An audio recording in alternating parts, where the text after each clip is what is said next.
네, 송산전원교회 우리 성도 여러분 안녕하십니까? 우리 힘찬 찬양 진심으로 감사드립니다. 제가 여기 앉아서 찬양을 들으면서 마음에 감동이 이제 많이 됐습니다. 제가 어제 저녁에 목사가 돼야 되겠다 그렇게 결심한 이야기를 서두에 잠깐 드렸는데, 그리고 나서 제가 목사가 되겠다는 꿈이 변한 적은 없습니다. 그런데 그만둬야 되겠다라는 생각은 많이 했습니다.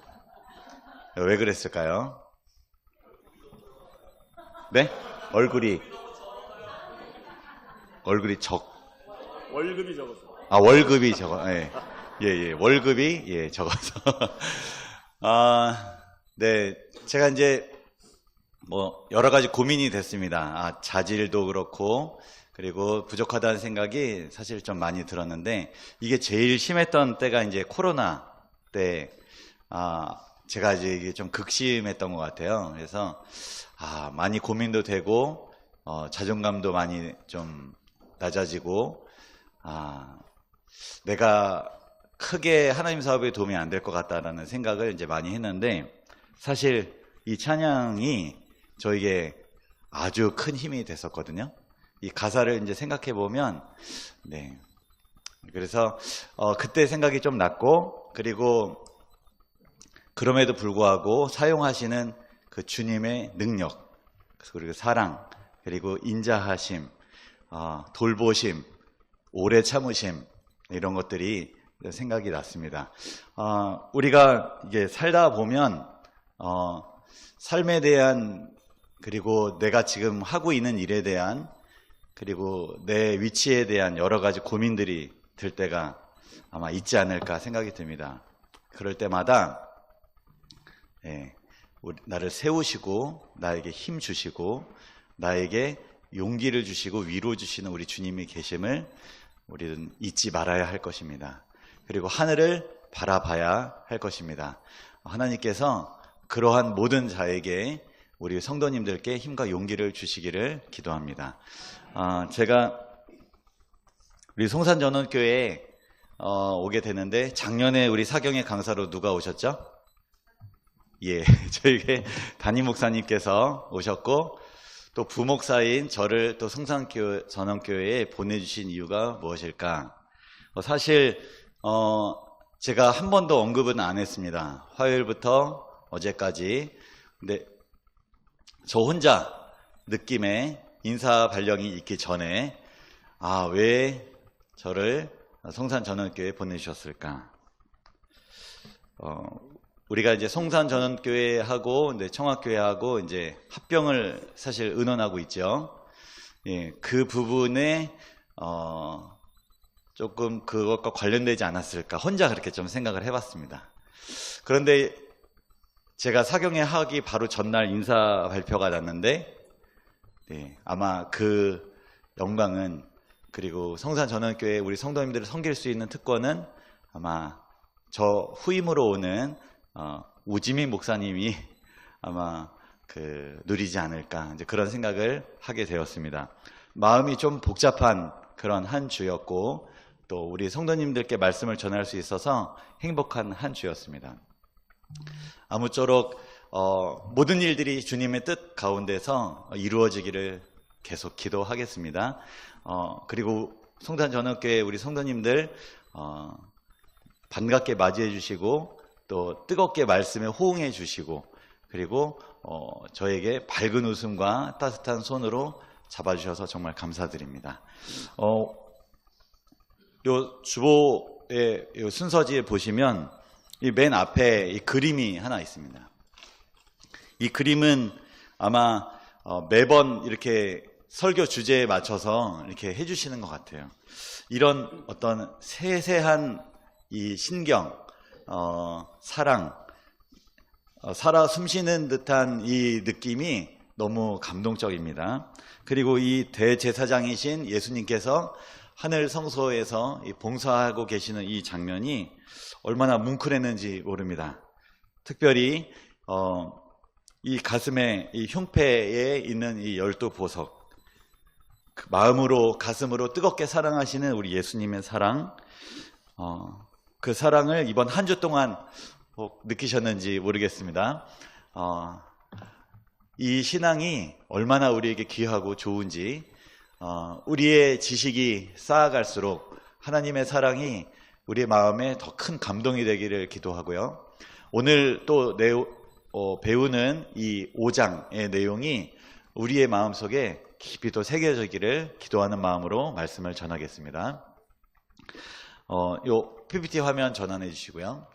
오늘은 제5장 성서와 재림전 조사심판이라는 내용을 가지고 하나님의 말씀을 증거하도록 하겠습니다.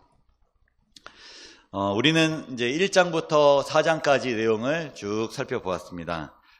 좀 쉽지 않은 내용이었지만 또 미리 공부해 주시고 또 적극적으로 또 답을 맞춰 주셔서 이 자리에 또 계셔 주셔서 너무나 감사드립니다.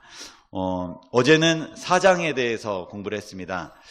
그리스도께서 하늘 성소에서 봉사하시고 또 지성소에서 봉사하시는 내용, 다시 말씀드리면 중보사역과 심판사역을 하고 계신다라는 사실을 새 성경 다니엘서와 히브리서 요한계시록을 통해서 살펴보았습니다. 오늘은 제5장 성서와 재림전 조사심판에 대해서 살펴보겠는데 한마디로 이것입니다. 이 심판이 얼마나 귀하고 좋은가, 그 내용에 대해서 살펴보도록 하겠습니다. 오늘 5장 내용은 크게 4개의 소제목으로 나눌 수 있습니다. 서론, 심판의 목적, 심판과 심의, 조사, 결론, 이 4가지 내용을 가지고 오늘은 조금 물 흐르듯이 좀 진행을 해보도록 하겠습니다. 그리스도인들은 모두 심판을 믿습니다. 우리 성도님들도 심판을 믿으시나요? 네. 그리고 특별히 모든 그리스도인들이 이견이 없는 심판은 최종적 심판입니다. 우주적 심판입니다. 맨 마지막에 죄가 소멸되는 그 심판은 사실 그리스도인들이라면 모두가 믿는 심판입니다. 그런데 이 조사 심판에 대해서는 잘 모르는 그리스도인도 많고 오해하는 그리스도인도 많습니다. 이 시간 성경에서 조사 심판에 대해서 무엇이라고 말하는지 제가 성경을 근거로 증명해 드리고 또 말씀을 전하겠습니다. 보바티라는 신학자가 있습니다. 이 보바티라는 신학자는 비재림교인입니다. 아마 이 성소론 교재, 이 앙헬 로드리게즈 이 목사님, 그리고 그걸 또 번역한 또 우리 임봉경 목사님이 이 분에 대한 인용을 이것을 이제 강조한 이유는 재림교회가 조사 심판을 지지하는 것이 아주 특별하거나 이상한 것이 아님을, 모두가 생각하는 보편적인 사상임을 아마 증명하기 위해서 아마 비재림교인 신학자의 글을 인용한 것 같습니다. 이 부분을 제가 한번 읽겠습니다. 재판이 진실을 향한 투쟁이 일어나고 그리하여 악한 자에 대한 무죄한 자의 승리를 축하하는 장이 되며 재판의 다양한 절차가 희생자를 폭력에서 구하는 데 겨냥되어 공동체가 생명에 이르는 적극적인 길로서의 미시파트를 경험할 수 있다면 정의는 범죄자에 대한 단죄와 불가피한 형벌로서 수행되어야 할 것이다. 한 문장이 이렇게 깁니다. 네, 이것을 좀 이렇게 간추려서 하면 이렇게 좀 줄일 수 있는데요. 재판은 3가지 목적이 있습니다. 첫 번째는 진실을 밝히는 게 재판의 목적이고요. 두 번째는 무죄한 자에게 승리를 안겨주는 것이 재판의 목적이고, 마지막으로 재판은 악한 자를 멸하는 것이 재판의 목적입니다. 이것이 이제 보바티라는 신학자가 히브리 성경, 특히 이제 이 미시파트라는 이 단어에 대한 담겨져 있는 의미를 이렇게 설명을 하였습니다. 이 3가지 목적, 재판의 3가지 목적은 우리가 믿는 이 심판에도 분명하게 적용될 수 있다라고 이 책에는 기록을 하고 있습니다. 다 함께 시편 72편 4절 읽어보겠습니다. 시작. 그가 가난한 백성의 억울함을 풀어주며 궁핍한 자의 자손을 구원하며 압박하는 자를 꺾으리로다. 이스라엘 사회에서, 시편이니까요, 이스라엘 사회에서 심판이란 이러한 기능과 목적을 담당하고 있다라는 것을 이 구절을 통해서 확인할 수 있는데, 첫째는 가난한 백성의 억울함을 풀어주는 것이 심판이다. 두 번째는 궁핍한 자의 자손을 구원하는 것이 심판이다. 세 번째는 압박하는 자를 꺾는 것이 심판이다. 약간 심판이 좀 무섭게 느껴지십니까? 예. 어떻게 보면 정말 정의로운 거죠. 그런데 어떻게 보면 꺾고 뭐 이런 느낌은 억울함을 당한 사람이, 그리고 뭔가 피해를 입은 사람이, 힘든 사람이 보복을 본인이 하는 것이 아니라 공의와 하나님 심판자에게 그것을 맡긴다라는 표현입니다. 이것은 심판이 정말 필요하고 그 목적이 반드시 이루어져야 한다는 것을 의미하고 있습니다. 이사야 11장 4절과 5절도 함께 읽겠습니다. 시작. 공의로 가난한 자를 심판하며 정직으로 세상의 겸손한 자를 판단할 것이며 그의 입에 막대기로 세상을 치며 그의 입술의 기운으로 악인을 죽일 것이며 공의로 그의 허리띠를 삼으며 성실로 그의 몸의 띠를 삼으리라. 공의, 정직, 악인의 멸망, 성실, 하나님께서 심판을 베푸실 때 이러한 목적들은 성취될 것입니다. 그런데 재림교회를 비판하는 자들은 성경의 조사심판이라는 개념이 어디 있냐, 이것에 대해서 이러한 개념은 성경에서 찾아볼 수 없다, 이렇게 말을 합니다. 그러나 심판에는 법적 판결을 위해서 증거를 분석하여 근거로 사용하는 절차가 요구됩니다. 조금 어려운 말씀을 제가 드렸어요. 증거에 대한 조사나 심의가 심판에 필요하다라는 것입니다. 이것 없이 재판하고 심판을 하는 것은 불의하고 부정하고 부적절한 것이라고 말하는 것입니다. 돈이 많다고, 어제 제가 말씀드렸습니다. 돈이 많다고, 심판, 재판관과 관계가 좋다고, 그렇게 조금 평가를 받고 하면 굉장히 그건 불의한 것이죠. 증거에 대한 조사, 사실 여부, 그리고 심의, 이런 것을 통해서 확실한 증거와 명백한 사실을 근거로 심판을 해야 그것이 정말 정의롭고 옳다라는 것입니다. 보바티, 아까 말씀드린 이 신학자는 이어서 이렇게 말합니다. 이스라엘 법정에서도 신문이나 탐문 등을 이용하여 진실을 밝힐 수 있는 모든 것을 찾는다. 신문과 탐문의 목적은 분명하다. 조사 활동은 특정 범죄 사건을 밝혀줌으로써 진실과 정의에 맞게 범인을 기소하고 형을 선고할 수 있도록 도왔다. 이거 당연한 말인가요? 네. 이것이 바탕이 되어야, 신문과 탐문 조사가 바탕이 되어야 올바른 집행, 판결이 일어날 수 있다라는 것이죠. 이것이 희미하고 감추어진 것, 이것이 부정한 것이고 아직 미성숙한 어떤 나라에 일어난 일들이라고 생각합니다. 진실과 정의를 구현하기 위하여 조사하고 신문하고 탐문하고 파악하는 일은 반드시 필요한 것입니다.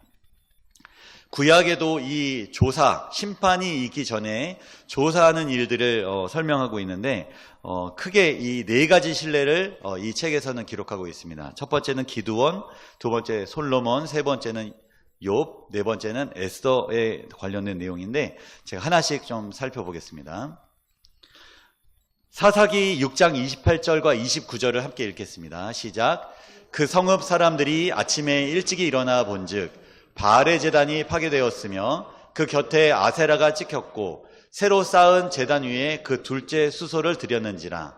서로 물어 이르되 이것이 누구의 소행인가 하고 그들이 캐어 물은 후에 이르되 요아스의 아들 기드온이 이를 행하였도다 하고, 기드온이 바알의 제단을 파괴합니다.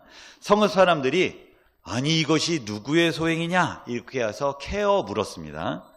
사실 여부를 확인하기 위해서 무엇을 한 것이죠? 조사한 것입니다. 누가 이 일을 했지라고 객관적 증거와 정확한 일들을 파악을 하게 된 것입니다. 그 결과 누가 범인으로 밝혀졌죠? 기드온. 그래서 그에게 사형이 선고가 된 사건입니다. 두 번째 예시입니다. 이것은 우리가 모두가 다 아는 본문이기 때문에 제가 본문을 제시하지 않았습니다. 두 여인이 솔로몬에게 찾아와서 한 아이를 놓고 서로 자기가 어미라고 주장을 한 사건입니다. 솔로몬이 이 논란을 들었는데 어떻게 판결을 내려야 할지 고민이 되었습니다. 그래서 그가 한 일은 추가적인 정보가 필요하구나, 누가 어미인지 사실 여부를 확인해야 되겠구나 라고 생각하고 조사했습니다. 이 지혜로운 판결은 우리 모두가 다 아시기 때문에 여기까지 하겠습니다. 그래서 그 과정을 통해서 누가 어미인지 확인하고 그래서 그 어미를 찾아내고 판결한 사건이 여기서 나타납니다. 세 번째는 욥인데요. 욥기 29장 16절을 읽어보겠습니다. 시작. 빈궁한 자의 아버지도 되며 내가 모르는 사람의 송사를 돌보아 주었으며. 욥이 한 일에 대한 설명인데요. 모르는 사람의 송사를 돌보아 주었다. 근데 이 돌보아 주다라는 이 단어의 영어 단어가 investigate입니다. 게이트로 나오는데 조사하다라는 뜻이죠. 이것을 새 번역에는 이렇게 번역을 하고 있습니다. 궁핍한 사람들에게는 아버지가 되어주고 알지도 못하는 사람들의 하소연도 살펴보고서 처리해 주었다. 인베스티게이트, 이 게이트를 여기서 바로 이렇게 살려서 번역을 했는데요. 문제를 조사해서 잘 모르는 사람이지만 어떻게 보면 잘 모르는 사람이기 때문에 그 사람의 문제를 해결해 주기 위해서 사건을 조사하고 그 사람이 어떤 억울한 일이 있는지 살펴봐 줬다라는 것입니다. 지금 성경에 지금 세 가지 인물과 사건을 통해서 어떤 일을 결정해 주고 풀어주고 심판을 하고 재판의 어떤 결과를 딱 선언하기 전에 조사하는 과정이 다 있었다라는 것입니다.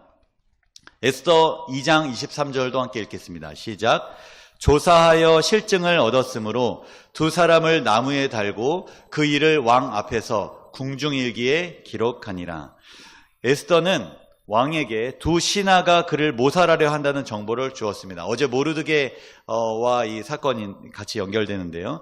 왕은 그 음모를 조사하여 실증을 얻었습니다. 그래서 두 신하를 나무에 달게 된 사건입니다. 음모의 사실을 뒷받침해주는 증거의 조사가 없이 왕이 기분이 나빠서 화가 나서 아니면 그 말만 듣고 그 일을 처리하는 것은 그만큼 부족함이 보이는 것이고 그만큼 정의롭지 못하다는 것을 증명을 하게 된 것입니다. 왕도 그 이야기를 듣고 조사하여 실증을 얻어서 심판을 내리는 장면을 볼 수 있습니다. 하물며 사람도 재판을 내릴 때, 심판을 할 때, 선언을 할 때 사실을 조사하는 과정이 있다면 마찬가지로 하나님께서도 악인들에게 선고를 내리기 전에 당신이 사랑하시는 악인들도 이 심판을 내리기 전에 조사를 하신다라는 것입니다. 하나님께서 모든 사실을 몰라서 조사하실까요? 하나님은 모든 것을 아십니다.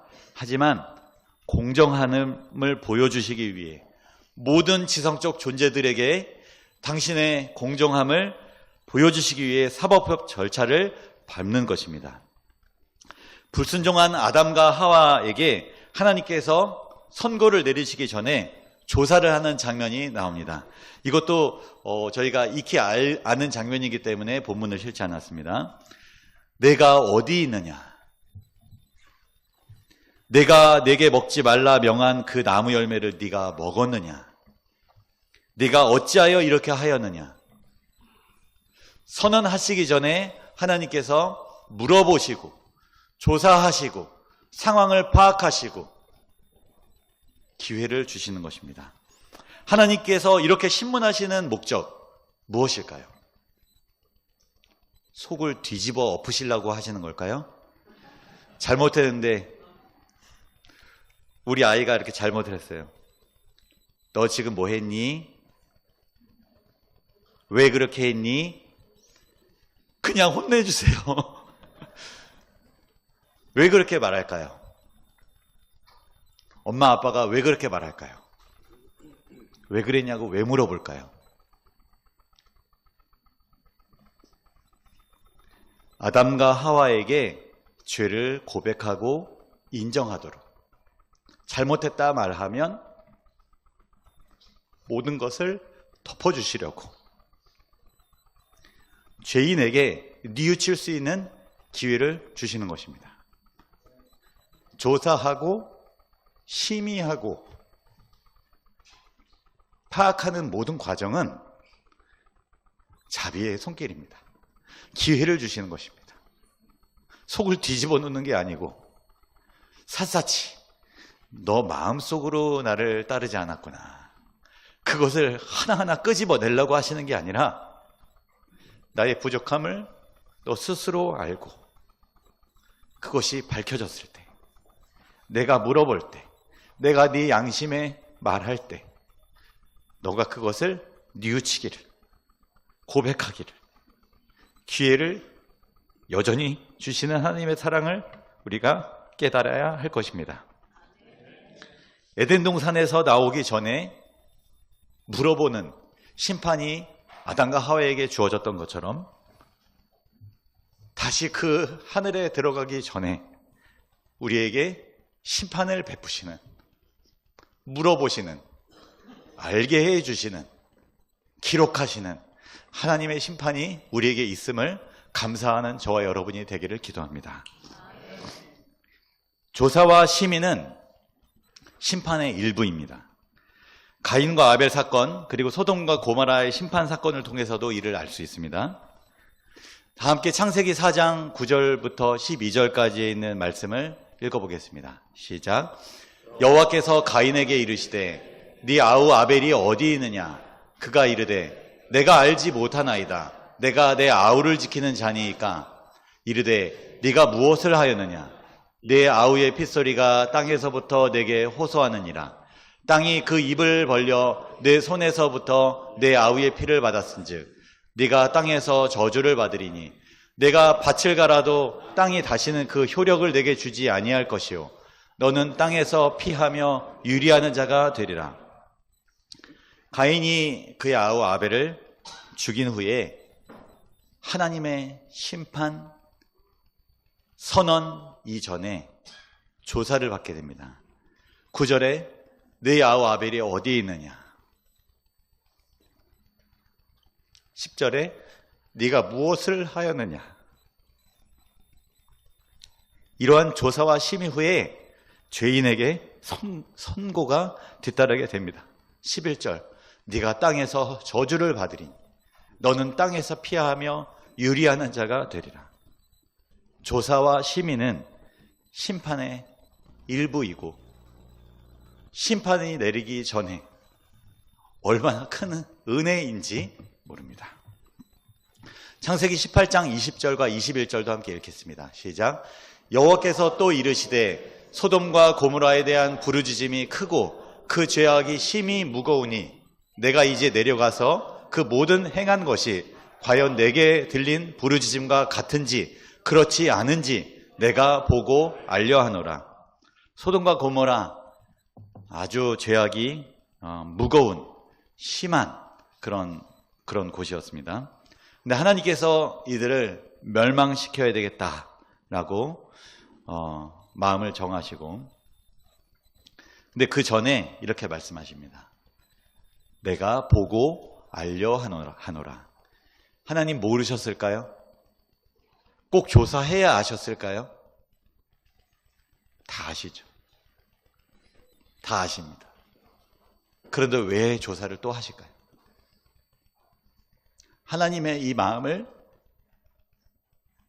이 모든 과정을 보는 지성적 존재들이 알아야 하기 때문에 그렇습니다.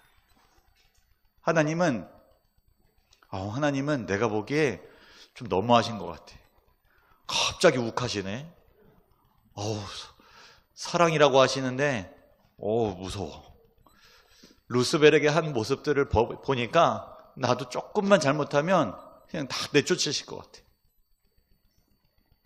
그러한 오해와 그러한 억측이 생겨나기를 바라지 않으신 하나님은 이 모든 과정을 보여주시고 나타내시고 조사하신 것입니다.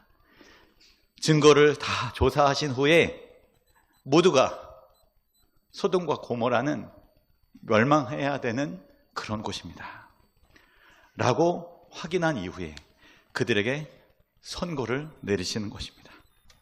하나님은 이 심판을 통해서 공의가 드러나기를 원하십니다. 진실이 밝혀지기를 원하십니다. 시편 7편 8절과 9절 함께 읽겠습니다. 시작. 여호와께서 만민에게 심판을 행하시오니 여호와여 나의 의와 나의 성실함을 따라 나를 심판하소서. 악인의 악을 끊고 의인을 세우소서. 의로우신 하나님이 사람의 마음과 양심을 감찰하시나이다. 시편 기자는 하나님을 심판자라고 언급합니다. 그분은 악인에게 판결을 선언하시기 전에 증거를 조사하시는 분입니다. 사람의 마음과 양심을 감찰하시나이다. 감찰이라고 번역된 이 단어는 조사하다, 시험하다라고 번역할 수 있습니다. 구약에 나타난 이 심판과 조사에 사실 더 많은 사례들이 있지만 이 정도로 마무리하겠습니다. 다음은 신약에 나타난 심판과 조사에 대한 내용을 살펴보겠습니다. 신약은 구약에 비해서는 상대적으로 그 개념이 많이 기록되어 있지는 않지만 최종적 판결을 내리기 전에 이 증거를 조사하고 평가하는 과정이 분명히 있다라는 것은 확인할 수 있습니다.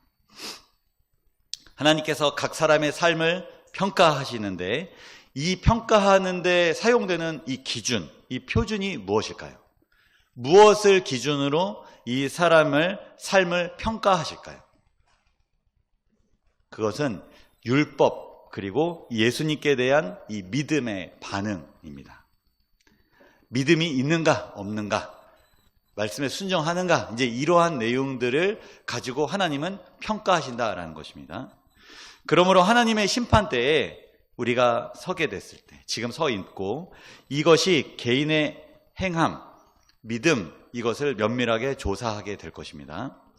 바울은 로마서 14장 10절에서 이렇게 말했는데요. 함께 읽어보겠습니다. 시작. 내가 어찌하여 내 형제를 비판하느냐? 어찌하여 내 형제를 업신 여기느냐? 우리가 다 하나님의 심판대 앞에 서리라. 지금 바울이 하나님의 심판대 앞에 평가받는 내용을 가지고 무엇을 설명하고 있죠? 형제에 대한 우리의 마음과 태도를 보고 있습니다. 이것이 심판의 기준이 된다는 것입니다. 정말 감사한 것은 하늘 법정에서 심판이 베풀어지고 있는 이때 우리를 위하여 말씀하시는 분이 계시다는 것이에요. 우리의 대원자, 중보자, 우리의 편에 서서 우리의 모든 것들을 변호해 주시는 분이 계시다라는 사실입니다. 그게 누구죠? 예수님. 심지어 근데 이 예수님께서 우리의 의로운 재판장이 되시기도 하신다는 사실입니다. 심지어 이 예수님께서 참된 증인이 되신다는 사실입니다. 이렇게 불의한 재판이 어디 있나요? 변호사도 예수님, 증인도 예수님, 심판장도 예수님. 사탄이 얼마나 억울할까요? 근데 이 심판이 문제가 있다고, 잘못했다고, 믿음으로 말미암는 칭의와 구원을 저해한다고, 그런 억울한, 그런 말도 안 되는 그런 진리를 가리는 말이 그리스도인들 사이에서 얼마나 많이 회자되는지 모릅니다. 사람이 의롭다함을 얻는 것은 무엇으로 말미암습니까? 다시요. 되게 쉬운 질문입니다. 사람이 의롭다 하심을 얻는 것은 무엇으로 말미암습니까? 네, 믿음으로 말미암습니다. 그렇다면 사람이 심판을 받는 것은 무엇으로 말미암습니까?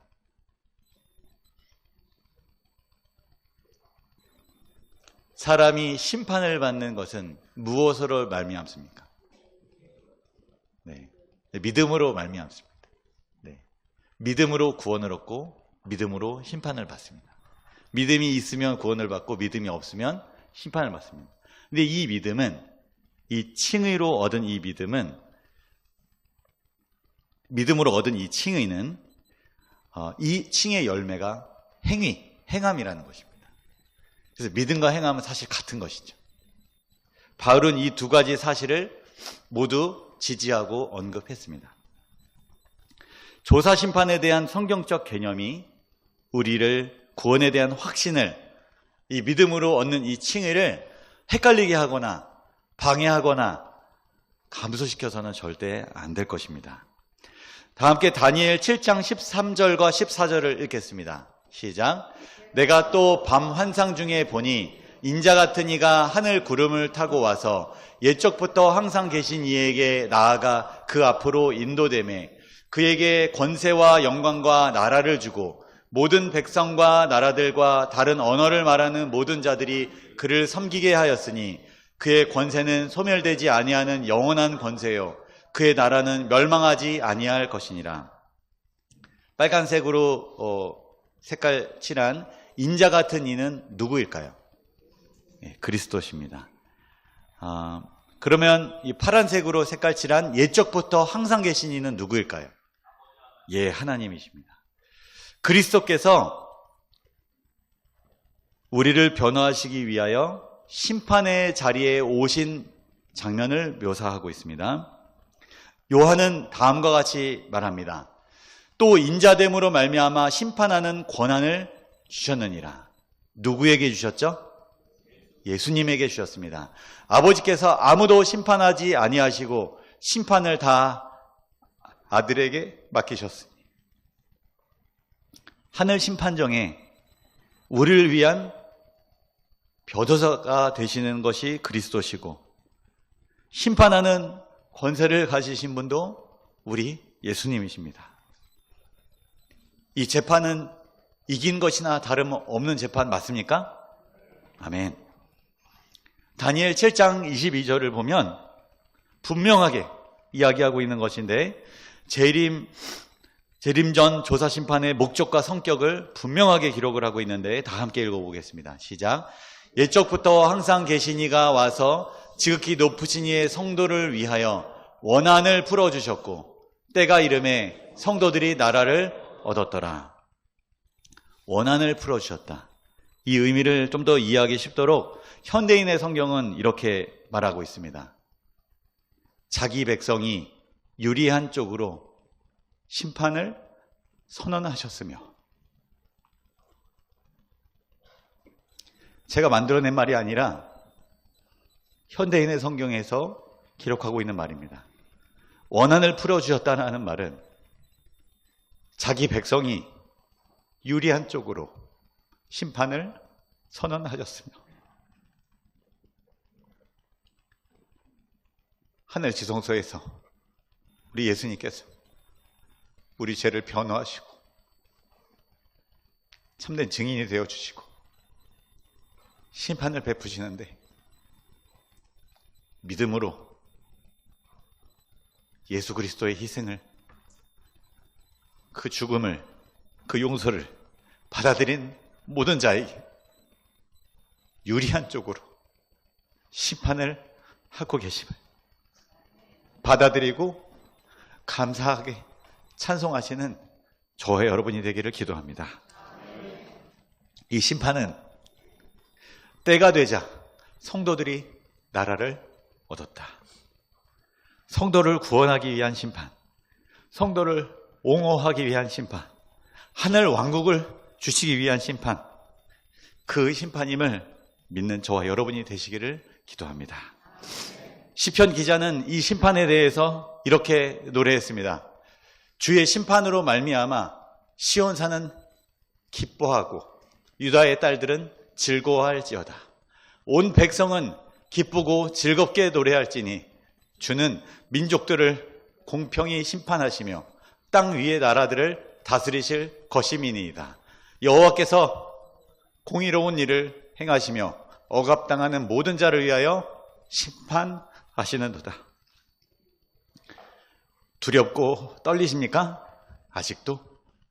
이 심판이 우리에게 부담이 되십니까? 아니라고 대답해 주시기를 기도합니다.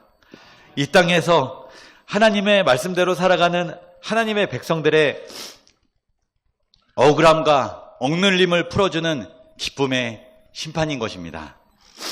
이제 하늘 지성소에서 예수 그리스도께서 대제사장으로서의 사역이 마쳐지고 있습니다. 죄인들에게 주어진 은혜의 시기가 마쳐지고 있습니다. 그러나 우리는 두려워할 것이 하나도 없습니다. 왜냐하면 예수 그리스도께서 우리를 위한 대제사장이시기 때문입니다. 이 조사심판은 예수님을 믿는 자들을 구원함으로 하나님의 공의를 옹호하게 될 것입니다. 하나님께 충성을 지켜온 자들, 그들에게 하늘나라가 주어지게 될 것입니다. 하나님의 계명과 예수 믿음을 지킴으로 그리스도의 재림을 맞이할 준비하는 저와 여러분이 되기를 기도하면서 말씀을 마치겠습니다.